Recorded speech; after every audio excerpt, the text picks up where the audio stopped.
하나님의 말씀을 바르게 해석해서 그 말씀을 순종하면서 살아가고, 또 우리가 말씀을 들으면 무엇이 옳고 그른지를 분별하게 되고, 또 그 말씀에 순종함으로써 하나님을 기쁘시게 하는 삶을 살 수 있다는 것을 알지만, 사실은 말씀을 깨닫고 그대로 살기를 원하는 우리에게 문제는 원하는 대로 우리가 살지 못한다는 것입니다. 모든 그리스도인들은 하나님의 말씀대로 순종하면서 사는 것을 꿈꿉니다. 내가 하나님의 말씀에 순종하며 살기를, 그렇게 내가 하나님을 기쁘시게 하는 삶을 살기를 원합니다. 하지만 문제는 그대로 살 수 없는 자기 자신을 발견한다는 것이죠. 절망합니다. 그래서 기도가 중요한 것 같습니다. 기도는 하나님의 능력을 힘입는 통로라고 할 수 있겠습니다.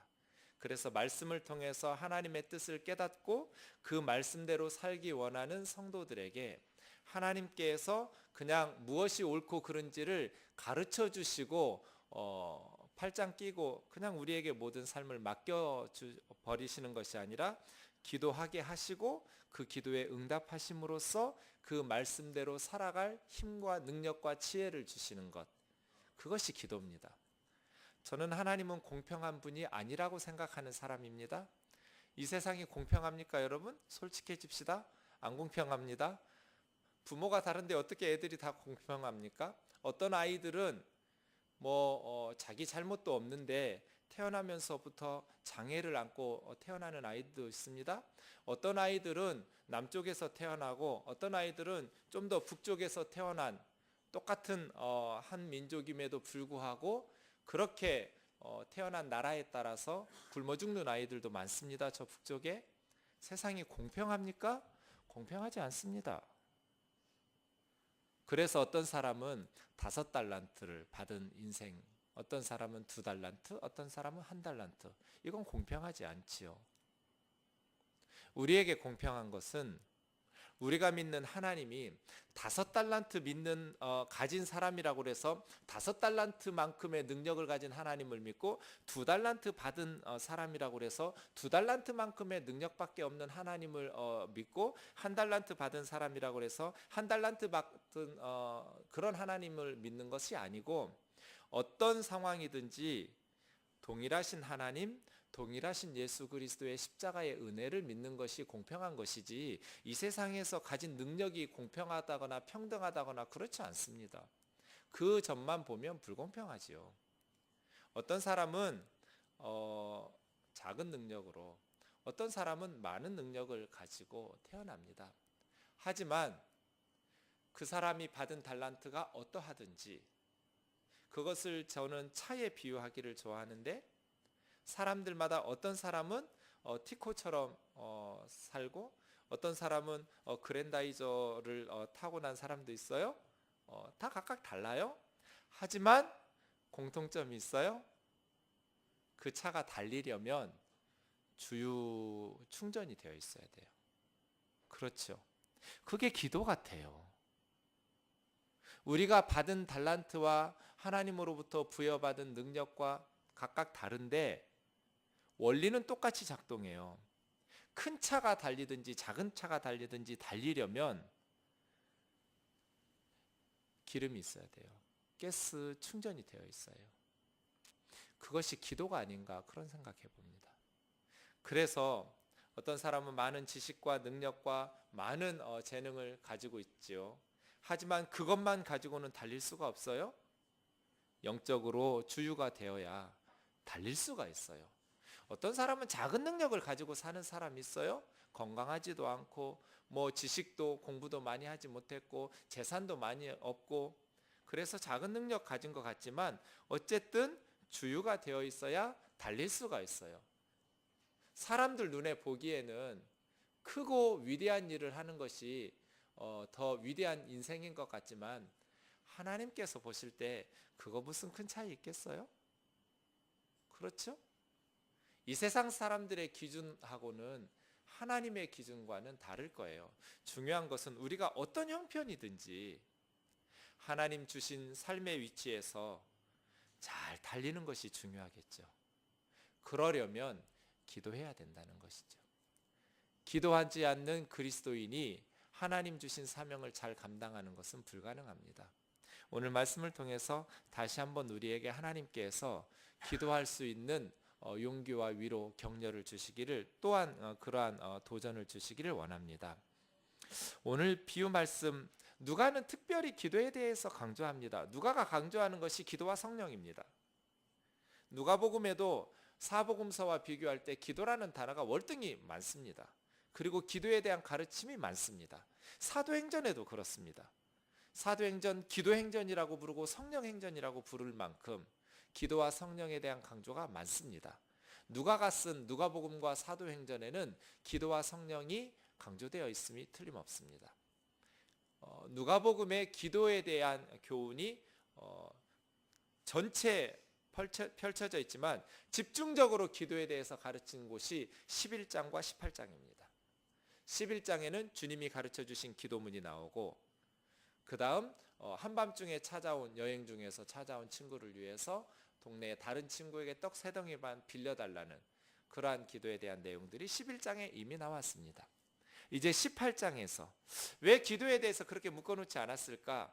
왜 11장과 18장에서 따로 떨어뜨려 놓았을까? 문맥의 상황이 좀 다릅니다. 18장은 어떤 문맥입니까? 우리 지난주일까지 뭐 배웠어요? 재림에 대해서 배웠어요. 몇 주 동안 재림에 대해서 17장 하반부에서부터 계속해서 묵상하고 있었어요. 그러던 중에 노아의 때와 같다, 롯의 때와 같다, 롯의 철을 기억해라, 계속해서 재림에 대해서 내가 다시 올 때는 번개치듯이 동에서 서에서까지 모든 사람들이 번개치면 천둥번개를 온 것을 알 수 있는 것처럼 그렇게 재림하지, 대한민국에 살짝 재림 안 한다? 절대로 가지 마라. 예수님께서 재림에 대해서 쭉 말씀하시면서 오늘 재림과 관련된 기도에 대한 말씀을 주신 것입니다. 그런데 이 내용이 항상 보면 좀 안 맞습니다. 앞뒤가 안 맞아요. 1절과 8절이 2절에서부터 7절까지 하고 안 맞아요. 보세요. 1절입니다. 예수께서 그들에게 항상 기도하고 낙심하지 말아야 될 것을 비유로 말씀하여 이르시되, 그러니까 재림에 대해서 말씀하신 후에 기도 응답이 없다고 낭망하지 말라, 그런 뜻이잖아요. 그럼에도 불구하고 항상 기도해라. 여러분, 박해 가운데서 기다리는 것은 재림이잖아요. 저 북한의 지하교회 성도들이 뭐 기다리겠어요? 주님 다시 오실 걸 기다린단 말이에요. 초대교회 성도들이 뭘 기도하겠어요? 주님 다시 오시마 하신 약속이 성취되기를 기다려요. 박해 가운데에서 기도하는데 낭망해요. 항상 기도하고 낭망하지 말라고 이 비유를 주셨어요. 기도하다가 낭망하는 이유는 응답이 안 되니까 낭망하죠. 기도하는 쪽쪽 응답이 잘 되는데 낭망하는 사람은 이상한 사람이에요. 그죠? 또 응답됐네. 아우, 좌절스러워. 이런 사람 어디 있어요? 기도하는 사람이 낙심하는 이유는 응답이 더디기 때문이에요. 주님 재림에 대해서 박해 중에서 인내하면서 가족이 생명을 바쳤어요? 감옥에 들어갔어요? 말할 수 없는 박해를 받으면서 하나님 앞에 기도해요. 그런데 하나님의 개입으로 저 악한 사람들을 심판하시고 하나님의 백성들을 구원하시는 재림이 이루어지지를 않아요. 그러니까 낙심하는 거잖아요. 그래서 이 비유를 주셨어요. 그 다음 마지막 부분 문장이요. 인자가 다시 올 때 세상에서 믿음을 보겠느냐? 기도에 대해서 낙심하지 말라고 말씀하시는데 예수님 다시 오실 때 이 세상에서 믿음을 볼 수나 있을까 염려하시는 이 말씀이 또 앞뒤가 좀 안 맞는 것 같아요. 왜 처음과 끝이 가운데 부분하고 안 맞는 내용이라고 생각하냐면 2절부터 다시 좀 보겠습니다. 이제 비유의 내용이요. 기도하면서 낙심하지 말라고 주셨는데 기도하면서 낙심할 이유가 없는 것처럼 보이거든요. 어떤 도시에 하나님을 두려워하지 않고 사람을 무시하는 한 재판장이 있는데 이런 사람을 뭐라고 그래요? 하나님을 두려워하지도 않고 사람은 무시해요. 아나무인이라고 그래요. 눈에 보이는 게 없는 사람이에요. 하나님도 두렵지 않고 사람들도 무시해요. 그런데 재판장이에요. 그래서 이러한 재판장을 6절에 불의한 재판장 그래요. 어느 도시에 불의한 재판장이 있었어요. 지 맘대로 사는 사람이에요. 하나님도 두려워하지 않고 사람들도 무시하면서 사는 재판장이에요. 하나님과 정반대의 인물을 등장시켰어요. 예수님께서. 그렇죠? 하나님과 가장 거리가 먼 사람을, 동정심이라고는 눈꼽만큼도 없는 그러한 불의한 재판장을 주인공으로 등장시켰어요. 그런데 그 도시에 과부 한 사람이 있었어요. 과부가 있어. 과부는 의지할 것 없는 사람의 대표죠. 예, 원통한데 줄도 없고 백도 없고 쓸 뇌물로 쓸 돈도 없는 여자. 누구 하나 의지할 것 없는 과부가 원통한 일을 당했어요. 도와줄 사람이 없어요. 가진 것도 없어요. 그런데 그 과부에게 있는 유일한 무기는 끈기죠. 이 과부가 자주 그에게 가서 원한을 풀어달라는 거예요. 재판장님, 내 원한 좀 풀어주십시오. 요아킴 예레미야스라는 좋은 학자가 있어요. 유대인 출신의 독일 신학자였는데요. 지금 돌아가셨어요. 이분이 이스라엘 문서들을 쭉 연구하면서 이 과부의 원한은 재산상의 문제다 이렇게 해석했어요. 근거가 개인 재판장이라고 그래서 개인이 문제를 해결해 줄 수 있는 것은 물질 관계였을 것이다 라고 추정해요. 유대 문서들을 분석하면서. 그랬을 가능성이 많습니다. 과부는 글을 가르치지 않아요. 그러니까 남편이 죽으면 행정 문서들, 법률 문서들 자기가 글을 모르니까 대개 어떤 글을 아는 그래서 예수님께서 바리새인과 서기관들, 율법 교사들을 독사의 자식들이라고 욕하시면서 책망하신 거예요. 과부의 재산을 삼키며. 과부들이 글을 읽지 못하니까 믿고 그래도 말씀 가르치는 율법 선생들한테 좀 가정의 문제를 의뢰했는데 그들이 과부들의 재산을 빼돌려 가지고 삼켜버린 거예요. 겉으로는 거룩한 척하면서 하나님의 말씀을 가르치고 경건과 거룩을 외치면서 뒤로는 과부와 고아들의 재산을 삼키는, 예수님께서 보실 때 토하고 싶은 인간들, 그것이 위선적인 종교 지도자들이었어요. 아마 이 과부가 그러한 억울한 일을 당한 것 같아요. 자기는 글을 모르니 글을 아는 사람에게 부탁했는데, 형제 여러분 오래 사셔야 돼요? 아내를 과부 만들면 안 돼요? 네, 오래 사는 것만으로도 큰일 하는 거다 이런 생각이 듭니다. 요즘은 그렇지 않지만 예수님 시대에 과부가 되면 너무나 막막해요. 여자들이 직장을 가질 수 없고 글을 가르치거나 율법을 가르쳐주지 않기 때문에 억울한 일들을 많이 당했어요. 그래서 성경에 계속 고아와 과부를 돌보라, 고아와 과부를 돌보라 하는 거예요. 이 세상에서 의지할 것이 없는 사람들, 너무나 삶이 힘겨운 사람들, 그 과부를 누군가 등쳐먹은 거예요. 너무 억울한데 호소할 방법이 없는 거예요. 도와줄 사람이 없어요. 그래서 재판장에게 가서 내 원한 좀 풀어주십시오, 내 원한 좀 풀어주십시오 하는 거예요. 그런데 재판장을 잘못 골랐어요. 하나님도 두려워하지 않고 사람도 무시하는 재판장이에요. 안 들어줘요. 얼마 동안 안 들어줬어요. 그 과부 도와줘봐야 수임료가 생기는 것도 아니고 안 들어줬어요. 그러다가 생각했어요. 네, 내가 하나님을 두려워하지 않고 사람을 무시하나, 2절을 반복했어요. 자랑스러운 일이라고? 하나님을 두려워하지 않고 사람을 무시하지만 이 과부가 나를 번거롭게 하니 내가 그 원한을 풀어줘야겠다. 그렇지 않으면 계속 와서 나를 괴롭힐 거다. 그러니까 이 불의한 재판장이 이 과부의 소원을 들어줄 유일한 이유는 귀찮아서예요. 성가셔서.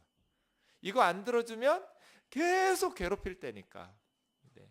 이 괴롭힌다라는 단어, 눈밑을 친다라는 뜻이에요. 특이한 단어예요. 여기 계속 치면은요 괴로워요. 누가 와서 계속 눈밑을 가격한다 해보세요. 얼마나 괴롭겠어요. 너무 귀찮은 거예요. 그래서 들어줘야겠다요. 과부가 끈기 있게 부르짖은 이유는 억울하니까. 그렇죠? 예. 그런데 여기서 우리가 주의해야 될 것이 있습니다. 3절 원한이라는 단어 나오죠. 5절에도 원한이라는 단어 나옵니다. 7절에도 원한이라는 단어 나옵니다. 이 본문에서 3번 원한이라고 쓰여진 이 단어가 에크디케시스라는 단어예요. 이 에크디스케시스라는 말 중에 가운데 디케 이 부분이 의롭다라는 뜻이에요. 디카이오스가 의로운 그런 단어거든요. 그래서 이 원한이라고 번역된 단어에 공의, 정의 그러한 내용이 들어가 있어요. 그래서 공의롭게 해결하다. 이게 원한이에요. 원한을 푼다라는 것은 공의를 시행해서 잘못된 것을 벌을 내리고 바로잡는다. 그런 뜻이에요. 이걸 우리 한글로 원한 이렇게 번역했어요. 재판장님, 공의를 시행해 주십시오. 잘못된 것을 잘못을 좀 따져 주셔서 내가 잘못했으면 나한테 벌 내리고 그놈이 잘못했으면 그놈에게 잘못을 내려서 벌을 좀 주십시오. 이걸 원한이라고 번역했어요. 공의예요, 공의. 그러니까 우리가 하나님 앞에 기도할 때 어떤 기도 제목이든지 이 과부처럼 끈기 있게만 기도하면 들어주신다는 게 아니라 하나님 앞에 기도할 때 하나님의 공의를 시행해 주십시오. 하나님 한번 생각해 보십시오. 이것이 과연 옳은지. 초대교회 박해 가운데서 하나님, 이 세상이 거짓으로 다 둔갑돼 버렸습니다. 저는 그걸 생각하면 하루에도 그냥 몇 번씩 천불이 나거든요. 이 세상이 거짓으로 도배돼 버렸어요. 뭐가 진리예요? 하나님이 진리예요. 하나님이 세상을 창조하셨다라는 게 진리예요. 노아 홍수로 세상이 물로 심판받았다는 게 진리예요. 이런 게 책에 한 줄도 안 나와요. 그래서 6년 동안 고등학교 3학년쯤 졸업할 때 되면 다 무신론자가 되어 있어요. 과학의 이름으로 진화론을 가르쳐요. 그거 과학 아니에요. 부분적 진리가 그 안에 있기는 하지만 대부분 믿음과 종교예요. 과학은. 그 진화론은 거짓이에요. 심판이 있는 게 진리예요? 하나님의 심판이 없는 게 진리예요? 하나님의 심판이 있는 게 진리예요. 그런데 세상 사람들은, 현대인들은 사탄에 의해서 완전히 속아 넘어갔어요. 거짓에 의해서 확신하고 있어요. 천국이 있기는 뭐가 있어? 지옥이 있기는 뭐가 있어? 하나님의 심판이 없다고 확신하고 있어요. 거짓된 것을 진짜인 것처럼 사람들이 살고 있어요. 이 세상이 그래요. 그러한 것들을 생각하면 너무 답답해요. 너무너무 답답해요. 억울하죠. 초대교회에서 진리를 믿고 옳은 것을 믿고 예수 그리스도를 믿는 것이, 예수 그리스도를 믿다 보면 당연히 로마 황제는 신격화할 수 없죠. 황제 숭배 못해요. 사람들이 만들어낸 우상들 신으로 섬길 수 없어요. 북한에서 예수 그리스도를 믿으면 김정은을 신격화할 수 없어요. 저기는요 유사 종교 집단이에요. 완전히 인간이 신이 돼버렸어요. 그런데 예수님을 믿으면 더 이상 김정일이든 김정은이든 신으로 숭배할 수 없잖아요. 그것이 옳은 거잖아요. 그 옳은 것을 믿으면 죽어요. 이게 초대교회 성도들의 상황이에요. 그 상황에서 하나님 앞에 우리의 억울함을 풀어달라고 하나님 공의를 시행해 주십시오. 죄인들에게 벌을 내려주시고 의인들을 구원해 주시고 하나님 바로잡아 주십시오. 원수를 갚아 주십시오. 이걸 원한이라고 번역한 거예요. 원한. 아무 기도 내용이나 간절히 항상 기도하라는 게 아니에요. 바른 기도 제목을 가지고 의로운 정의로운 기도 제목을 가지고 하나님 앞에 부르짖으라는 것이죠. 그렇게 부르짖으면 하나님께서 들으신다는 것이죠. 이 비유에서 가장 중요한 단어가 7절의 첫 단어 같아요. 하물며. 하물며예요. 하물며. 하나님은 사랑과 공의의 하나님이에요. 아멘이죠? 하나님은 사랑이 무한하시고 공의가 무한하신 분이에요. 거짓이 없으신 분이에요. 이 불의한 재판장과 같이 그렇게 동정심이라고는 눈꼽만큼도 없는 분이 아니에요. 정반대의 등장인물이 하나님이에요. 이 불의한 재판장이 말한 것도, 불의한 재판장도 이 억울한 과부의 원한을 풀어주는데 하물며 하나님께서 밤낮 부르짖는 택하신 자들의 원한을 풀어주시지 아니하겠느냐. 사랑하는 형제자매 여러분, 우리가 밤낮 하나님 앞에 부르짖을 수 있기를 주의 이름으로 축원합니다. 기도하고만 있으면요 절대로 안전해요. 기도하지 않으니까 불안하고, 기도하지 않으니까 의심되고, 기도하지 않으니까 흔들리는 거예요. 기도하면 담대해져요. 아무리 난리를 쳐도 기도하는 사람을 넘어뜨릴 수 없어요. 밤낮 부르짖는 택하신 자들. 이것은 유대인들의 기도 관습과 다릅니다. 유대인들은 기도를 제한했습니다. 하나님을 귀찮게 해드리지 않기 위해서입니다. 그래서 하루에 3번으로 제한했어요. 그거는 다니엘서 6장 10절에 보면 하루 3번씩 다니엘이 기도하죠. 이 모델을 따랐어요. 그래서 하루에 3번 이상 기도하면 안 돼요. 그리고 시간이 딱딱 정해져 있어요. 그리고 그 기도 시간도 길게 안 해요. 짧게. 하나님을 성가시게 한다고 생각한 거예요. 그런데 예수님은 뭐라고 그러셨어요? 7절에서 이 유대인들의 기도 습관과 유대인들의 기도에 대한 견해를 뒤집어 엎으신 거예요. 밤낮 부르짖으라. 밤낮. 하루 3번이 아니라, 그러면 하나님께서 들어주신다는 거예요. 그리고 그들에게 오래 참으시겠느냐? 이게 문제라는 것이죠. 속히 그 원한을 풀어주시리라. 오래 참지도 않으시고 속히 원한을 풀어주시는데 왜 기도하다가 낭망하냔 말이에요. 오래 참지도 않으시고 속히 원한을 풀어주실 텐데 왜 예수님 다시 오실 때 세상에서 믿음을 볼 수 있을까 염려하시냔 말이에요. 기도하는 대로 바로바로 응답되면 믿음으로 승리하면서 살 거 아니에요.